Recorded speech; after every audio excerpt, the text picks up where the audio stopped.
Hey everyone, let's dive right into this explainer. Look, if you're steering a company today, you already know that AI isn't just some shiny new toy anymore, right?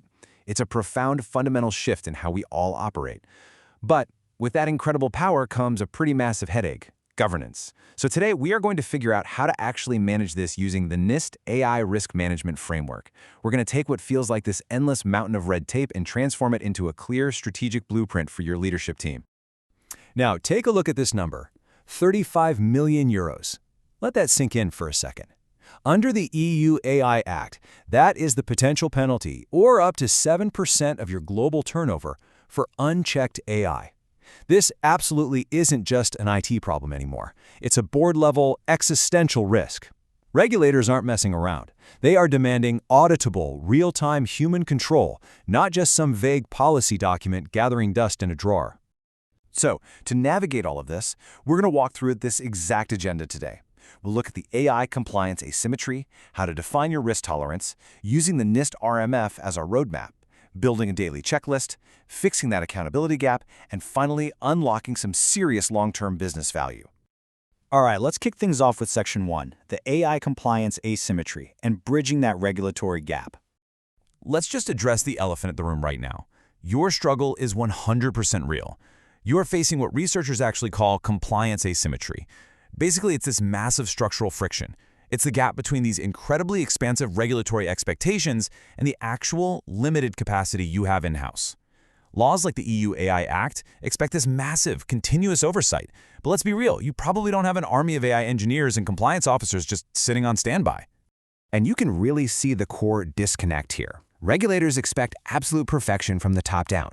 They want continuous audits, full transparency, dedicated ethics boards, the whole shebang. But your reality? You're likely just trying to manage some really complex, opaque third-party AI vendors with a stretched IT staff and tight budgets. You are literally being expected to govern systems that you didn't even build. Which leads us perfectly into Section 2, defining your risk tolerance, and why we have to avoid the one-size-fits-all trap. Defining your risk tolerance is really step one in surviving this whole asymmetry issue. The sources are crystal clear on this. You've got to avoid a one-size-fits-all strategy like the plague. Think about it. You wouldn't treat a basic customer service chatbot the exact same way you'd treat a highly sensitive automated loan approval system, right? You have to explicitly align your governance with your specific risk tolerance. So put your intensive human review on those high-stakes decisions and streamline your oversight for the lower-risk tools. It's how you stay compliant without, grinding your entire business to a halt. Moving right along to Section 3, the NIST RMF, your new strategic roadmap. So what's the actual pragmatic solution that fits your reality? Enter the NIST AI Risk Management Framework. It breaks down all this complex AI compliance into 4 highly structured, repeatable core functions. First up, govern. That's setting your culture and policies. Next is map, identifying the context and the specific risks. Then measure, actually tracking those risks. And finally, manage, where you prioritize and take action. The genius of this is that it's a continuous loop that even non-technical executives can totally oversee and understand. But how does that look in practice? That brings us to Section 4, the daily operational checklist. Because let's be honest, abstract frameworks don't protect your company, daily operational workflows do. By Monday morning, for those govern and map phases, your leadership needs to nail down some specific administrative tasks. We're talking about mapping out your third-party dependencies by creating a vendor inventory, double-checking those SLAs, and classifying new tools by their actual risk level. You are assigning clear accountability here. That is the absolute foundation of trustworthy AI. And the same goes for measure and manage. Look, nobody is asking your team to suddenly learn how to code machine learning algorithms. It's just about consistently running these checklists, tracking system performance, logging if a model starts drifting, updating your incident logs, and actually executing those human-in-the-loop overrides. This is how you enforce that human oversight and handle your third-party risks day in and day out. All right, on to Section 5. We need to talk about fixing the accountability gap and the human element. This brings us to what is arguably the most critical vulnerability in your entire AI setup, the moral crumple zone. It's a fascinating, kind of terrifying concept from researcher Madeline Elish.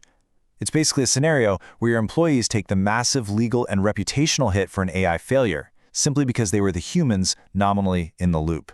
When the AI messes up, the blame often unfairly falls on the nearest human operator, rather than the flawed tech itself.